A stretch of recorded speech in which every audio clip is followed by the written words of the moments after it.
नमस्कार दोस्तों, जय माता दी। दोस्तों 2023 की जो नवरात्र है वो 15 अक्टूबर से प्रारंभ हो रही हैं और 23 अक्टूबर तक रहेंगी। इसके साथ ही दोस्तों मैं आप लोगों को बता दूं, दशहरा जो है वो 24 तारीख को मनाई जाएगी। दोस्तों इस बार जो माता रानी है वो हाथी पर सवार होके आ रही हैं। दोस्तों वीडियो को शुरू करने से पहले मैं मेरे आराध्य श्री लक्ष्मी नारायण को मैं कोटि कोटि प्रणाम करती हूँ। मैं उनको कोटि कोटि नमस्कार करती हूँ। दोस्तों नवरात्र के दिनों में यदि कोई भी व्यक्ति छोटे छोटे उपायों को कर लेता है और माता को प्रसन्न कर लेता है तो वह अपने जीवन में कभी दुखी नहीं होता है। इसके साथ ही उसके मन में जो भी मनोकामना चल रही होती है वो अवश्य पूर्ण होगी। ठीक उसी प्रकार दोस्तों मैं आप लोगों को बता दूं, यदि नवरात्र में माता को इस रंग का फूल चढ़ाया जाता है तो माता बहुत ही ज्यादा प्रसन्न होती है। माता को गुलाब का रंग जो है वो बहुत ही प्यारा है और गुलाब का फूल माँ को अति प्रिय है। इसीलिए नवरात्र के दिनों में माँ को गुलाब का फूल अर्पण करना चाहिए, गुड़हल का फूल अर्पण करना चाहिए और चंपा चमेली जितने भी सुंदर सुंदर पुष्प हैं और सुगंधित हैं उनको माता को अवश्य हमें चढ़ाना चाहिए। इसके साथ ही कहते हैं नवरात्र जो है वो बहुत ही पावन दिन होते हैं, माता को मनाने के दिन होते हैं। तो दोस्तों हमें माता को मनाते हुए अपने जीवन को यापन करना है, क्योंकि नवरात्र के जो त्योहार हैं बहुत ही पवित्र होते हैं। इसके साथ ही दोस्तों मैं आप लोगों से रिक्वेस्ट करना चाहूंगी, यदि आप लोग माता रानी की कृपा चाहते हो तो मेरे चैनल को सब्सक्राइब करिए, वीडियो को लाइक कर दीजिए, कमेंट बॉक्स में जय माता दी का प्यारा सा कमेंट कर दीजिए। दोस्तों हिंदू धर्म शास्त्रों में मान्यता है कि नवरात्र के दिनों में माता रानी जो होती हैं वो जागृत अवस्था में होती हैं। तो इन दिनों में कुछ ऐसे कार्य होते हैं जो माँ को प्रसन्न करने के लिए किए जाते हैं। कई लोग घट की स्थापना करते हैं, कई लोग माता के लिए अखंड ज्योत जलाते हैं और कई लोग जो होते हैं वो माता को प्रसन्न करने के लिए 9 दिन व्रत रहते हैं।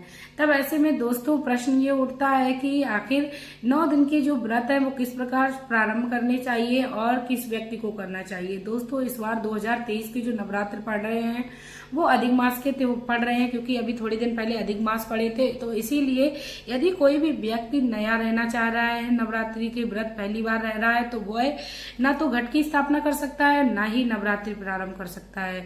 दोस्तों पूजन विधि आप नॉर्मल रूप से कर सकते हैं। आप परवा और अष्टमी का व्रत कर सकते हैं, यानी पहला और 8वां जो व्रत होता है उसको आप आराम से कर सकते हो, लेकिन आप नया व्रत 9 दिन का नहीं शुरू कर सकते हो। इसके साथ ही माता रानी के सप्तशती का पाठ किया जाता है। दोस्तों जो भी सप्तशती का पाठ करता है उसको अपने जीवन में कहीं कोई डर या भय नहीं रहता है। माता रानी उस व्यक्ति के साथ हमेशा रहती हैं, अपने भक्त का वो कभी भी साथ नहीं छोड़ती हैं। जगत जननी जगदम्बा जिस भी भक्त पर कृपा कर दे या जिस पर प्रसन्न हो जाए तो वह मालामाल हो जाता है। इसके साथ ही आजीवन उसका साथ नहीं छोड़ती हैं। कहते हैं माँ की शक्तियां जो है वो देवताओं ने भी जागृत की थी और देवता भी माँ की शक्तियों के आगे हार गए थे। इसीलिए माँ की शक्ति सर्वश्रेष्ठ है, इसीलिए माँ को नतमस्तक होकर प्रणाम करना चाहिए। माँ काली को मैं नतमस्तक होकर प्रणाम करना चाहूंगी। माता काली ने अपना जो रूप लिया था वो भक्तों के एक कल्याण के लिए लिया था और दुष्टों का संहार किया था। तो माता काली को भी मैं कोट कोट होकर प्रणाम करती हूँ। कालका माता के भी मंदिर में नवरात्रि के दिनों में काफी ज्यादा भीड़ रहती है। इसके साथ ही दोस्तों मैं बता दूं, नवरात्रि के पावन दिनों में व्यक्ति को किसी भी गलत चीजों का सेवन नहीं करना चाहिए, जैसे कि तामसिक भोजन और प्याज लहसुन या इसके साथ ही कह सकते हैं शराब आदि का भी सेवन नहीं करना चाहिए, क्योंकि इन दिनों में माता आती हैं और अपने साथ सुगंधित हवाओं को लेके आती हैं और सुगंधित वातावरण लेके आती है। इसीलिए हर वक्त का कर्तव्य बनता है कि नवरात्र के दिनों में सुखमय एकदम शुद्ध वातावरण बनाए। इसके साथ ही आसपास का जो वातावरण है वो माता रानी के भजनों से जागृत रखें, क्योंकि माता रानी पता नहीं कब किस पे दृष्टि डाल दे। इसीलिए अपने भक्त को वो पता नहीं कब दर्शन देने आ जाए। इसीलिए हर व्यक्ति को हमेशा ही जागरूक रहना चाहिए नवरात्र के दिनों में। इसके साथ ही दोस्तों मैं आप लोगों को बता दूं कि नवरात्र के दिनों में कभी भी किसी को भूल कर भी किसी की चुगली नहीं करनी चाहिए। इसके साथ ही दोस्तों मैं बता दूं, नवरात्र के दिनों में यदि कोई महिला अपने पीरियड टाइम से या मासिक धर्म से बोल सकते हैं तो वो उसको भूल कर भी माता रानी के मंदिर में प्रस्थान नहीं करना चाहिए और ना ही माँ की पूजन करनी चाहिए। माँ को मानसिक मन से ही मनाना चाहिए, क्योंकि माँ को पीरियड के समय छूना वर्जित बताया गया है। इसीलिए माँ की आराधना आप करिए, लेकिन मन में कर सकती हैं।